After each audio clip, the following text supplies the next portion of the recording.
mondo ruoth mawuok kanyo e gwenge ma Omindi Kibiri Ward mayudore kanyo endo e kar chung'o bura ma Karachuonyo koro kotelo kanyo e bor riwruok margi mag Nyangoreta Widows Group ne yudo kanyo sir mar kombe maromo kanyo 100 mabende koro biro konyogi e bero chenro margi mag yuto.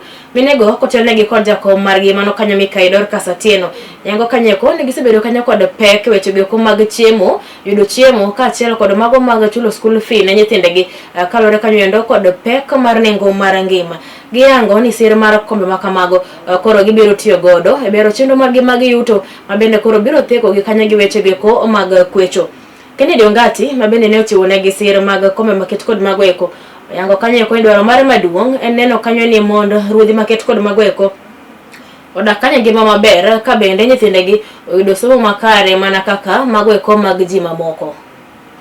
An gi nyinga iluonga Dorcas Kasatieno Mbija.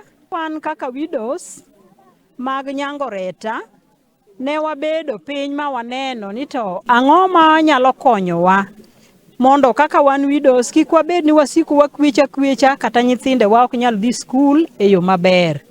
Ne waparo mwaneno ni ka wayudo kombe to nyalo konyowa nikech ka kombe wage yudo hired to nyaka ang' wayude gimoro matin waduogo wakete mesa. Ne wachako wuoth ma wadhir nyathiwa matin Kennedy Ongati Kadel. Ne wadhi wawuoyo kode no winjo kwayowa. Kendo nwakwaye ni koyie to miwa kombe 100. Kombe 100 ochoponwa go kawuono. Seche moko ung'eyo ni moliete gin jok moko mabende ji ochae kor gweng' duondgi ok nyal winji kamoro amora. To komungo wuok oko mondo miyo ogonwa iye to wang'eyo ni kombegi dhi yudo chiro kochakore kawuono kendo kombegi biro kelonwa konyruok. Nyinga en Clarice Unita Owino. Wago erokamano maduong' kuom kombe mano wakwayo wuodwa matin Kennedy Ongati. Gero ot nosegero mokwongo minewa ma Nyangoreta Widows mond liete no biro irwa okwayowa ni gin gidwaro kombe ma ginyago go ala kwecho pile tek.